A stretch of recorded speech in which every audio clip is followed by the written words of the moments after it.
ГСП онлайн. Городские новости сейчас.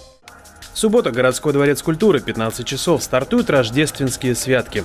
Ежегодное событие по традиции отмечается в аккурат после новогодних праздников Старый Новый год.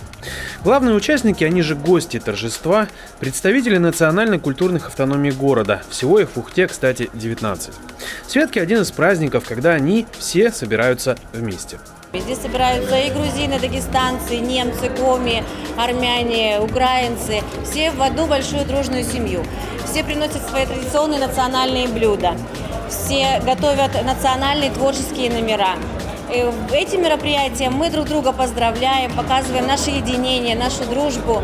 В программе праздника поздравления от руководства города, творческие номера, но не только. Каждая автономия также обычно готовит номер со своим национальным колоритом, представляет себя. Добавляя к этому красочные наряды и застолья, где можно встретить блюда самых разных культур, получаем день общей дружбы, смеха и хороших впечатлений.